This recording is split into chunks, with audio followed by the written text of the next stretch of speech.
With a population of only 254, Backus in north-central Minnesota is a small town in a big way as it becomes host to the 1974 Foothills National Championship Motorcycle Enduro. These Northwoods present a real test of skill and endurance for the riders and their machines over a rugged 106-mile course. The numerous lakes and forests add to the challenge of this endurance test.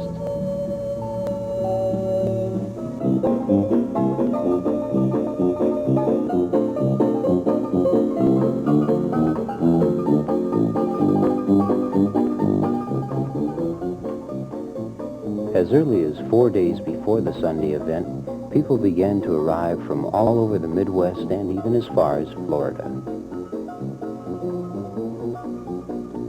These motorcycles, specifically designed for off-road use, must be transported to the Enduro on trailers or in vans. Along with the bikes, riders must bring spare parts, gas cans, and all sorts of equipment to ensure a successful run. After these main essentials are packed tightly, space becomes a premium commodity, but there's always room for a case of beer and at least a few members of the family. Even though competition will be keen on Sunday, everybody pitches in to help each other get ready for the big day. Enduro is truly a family affair. Lindsay Lake Campground is bulging at the seams with everything from pub tents to mobile travel homes. Children need not look too hard for things to do or for someone to play with. People might get hungry with all this activity, so the chuck wagon provides hot dogs, hamburgers, and cold drinks.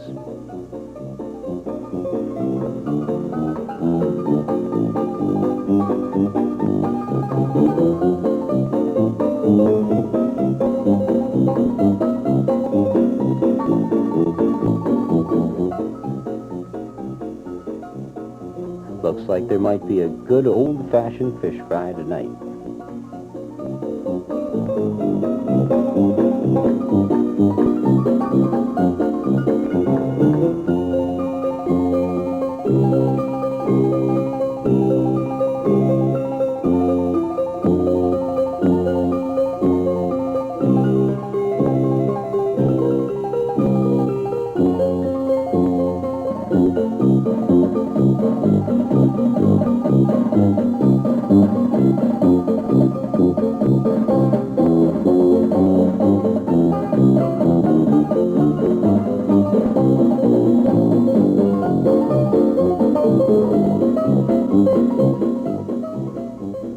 Who are Enduro riders? Well, they're anybody. They come from different places, different jobs, and different backgrounds to compete in this uniquely American sport.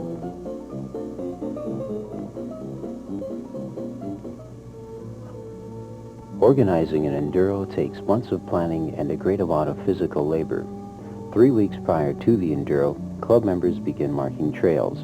Specific areas are assigned to each group of 2 riders, and they are responsible for their own area. Detailed maps are used to coordinate the trail marking assignments.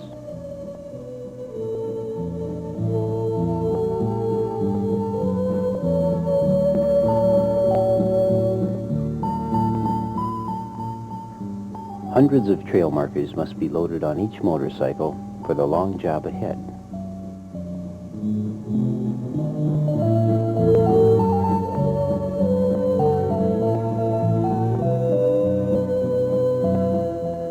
Club riders staple markers to strategically located trees. The staple gun system is not only handy but harmless.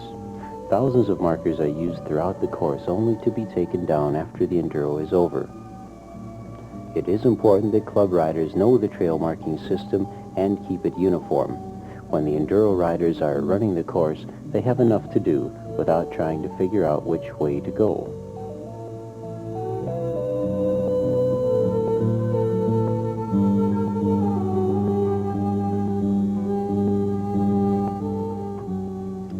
Trail marking team members try to stay out of each other's way by operating in leapfrog fashion.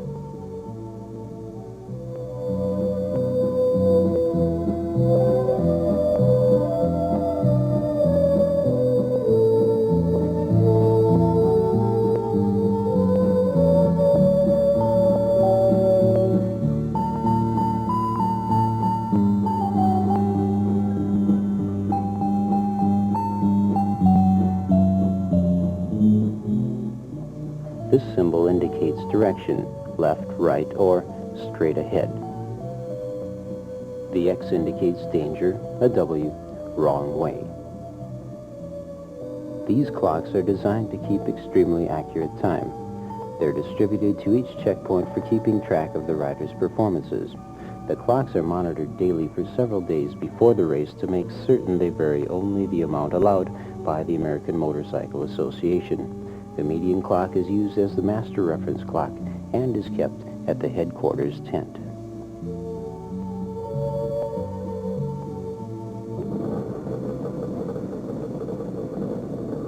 American Motorcycle Association rules state that the noise level of the bikes must not exceed 92 decibels with average RPMs at a 50-foot distance.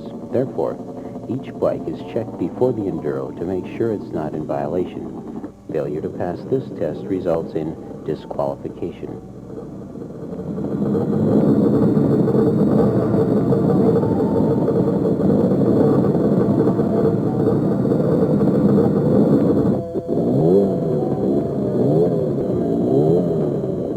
Bikes below the noise limit are certified by Enduro officials.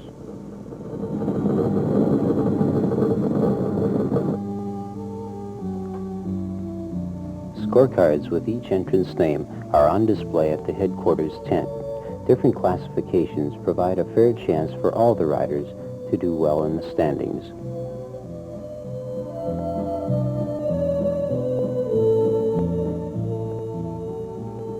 Two-way radio communication provides a speedy method for helping to recover an injured rider or a dead motorcycle. Headquarters base station coordinates communications. A relay station atop a fire lookout tower aids in contacting both motorcycle and car mobile units. Today, an ambulance, local police, and state patrol all monitor the CB channel in case their help is needed.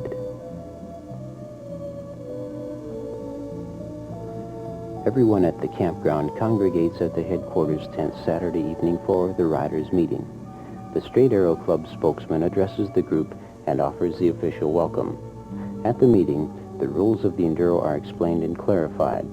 State and local driving rules and regulations are explained in detail so that riders will be legal when on public roads.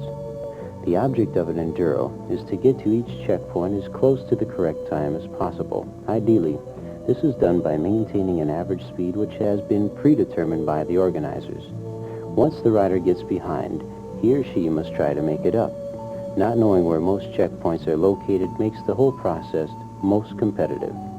The riders that accumulate the most points are the ones that arrive at the checkpoints right on time.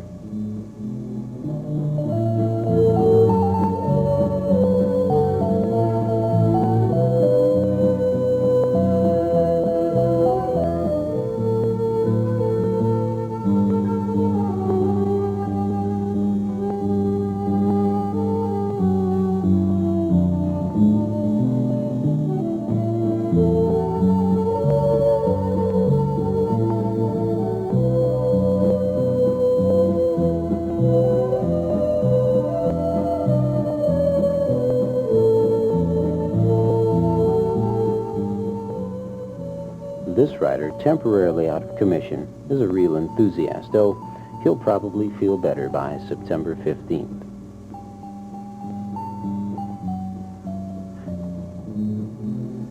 Participants' starting times are determined by their registration number. They usually start 4 at a time at intervals of 1 minute. Starting position is not real important as there is little advantage that might be gained. Questions always seem to pop up at the last minute, but there's always an official close by to straighten things out.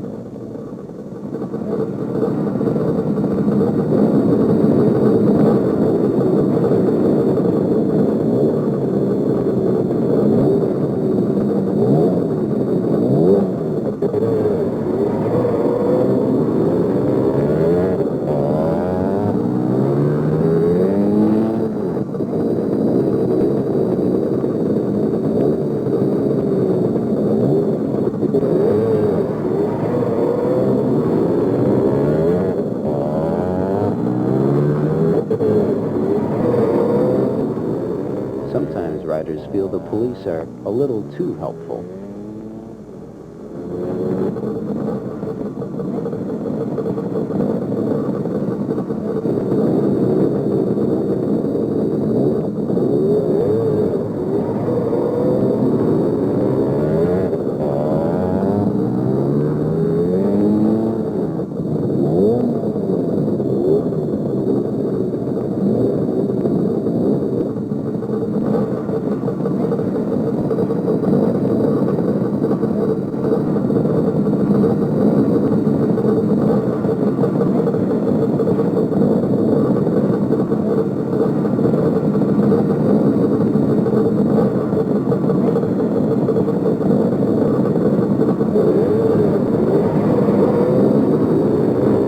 Start is penalized by knocking off points for elapsed time at the start.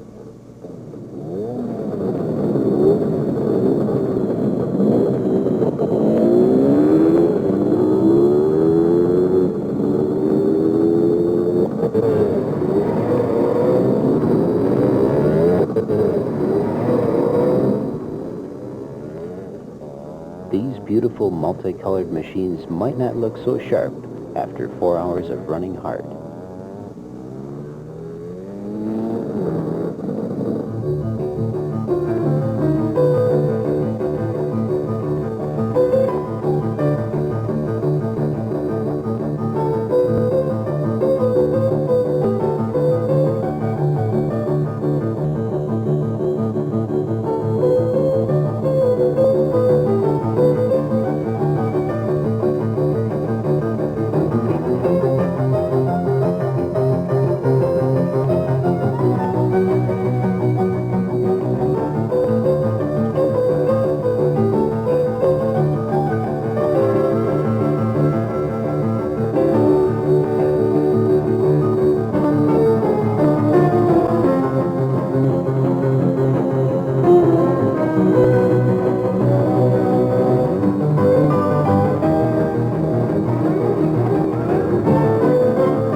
At a point a little more than 50 miles into the run, gas is available to the riders.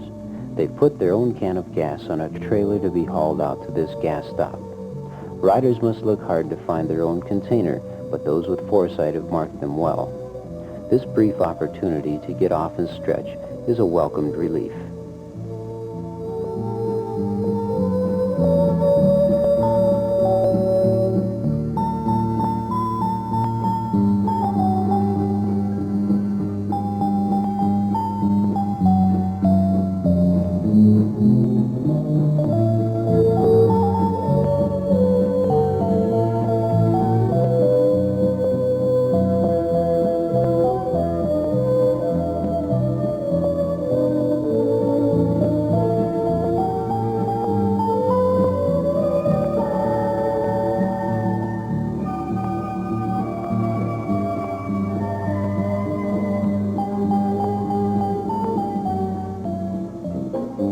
Only being able to guess where checkpoints might be, bikes must proceed to the checkpoint once it is in sight. The checkers clock the time they arrive and mark their scorecards accordingly.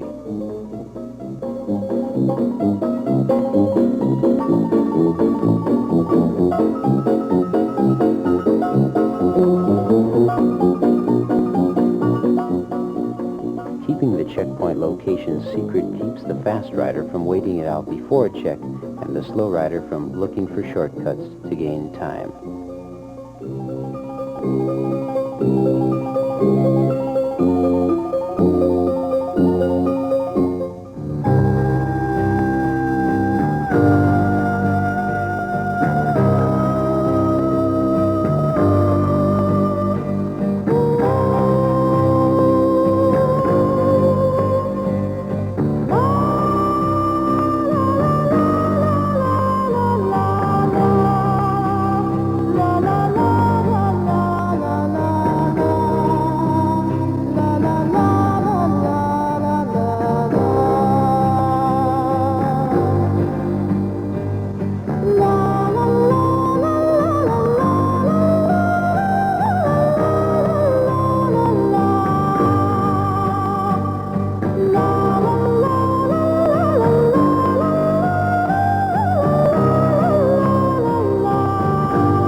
The final checkpoint marks the official end of the Enduro.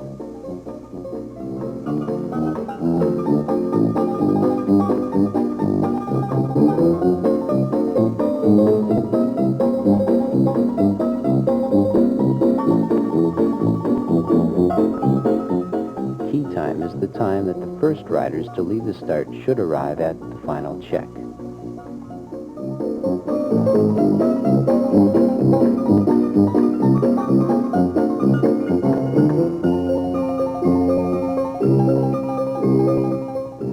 Even though the final check is known to be 106 miles from the start, riders not paying close attention to their mileage come barreling in.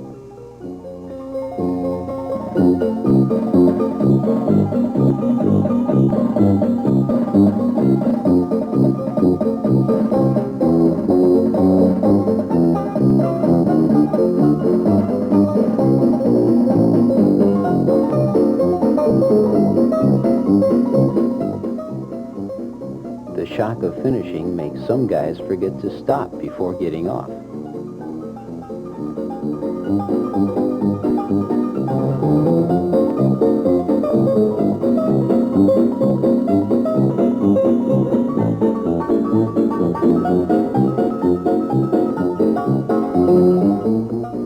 Spectators crowd the final check to share the excitement of the riders completing the run.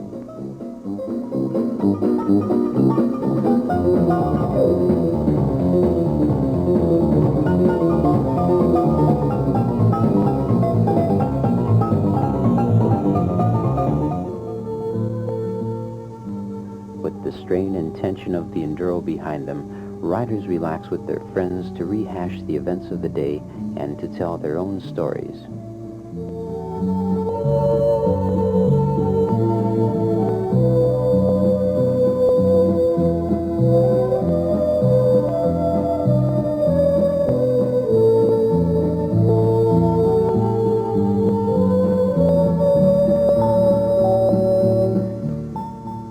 The unity intensity of accomplishment that's felt by the riders who made it makes them the heroes of the day.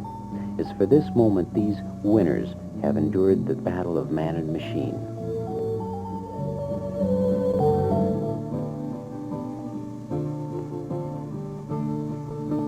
Running hard towards what used to be, losing ground in changes. There's no doubt that all the riders will relive the day over and over again until the next Enduro. Passing through, see the dark around is coming down on you.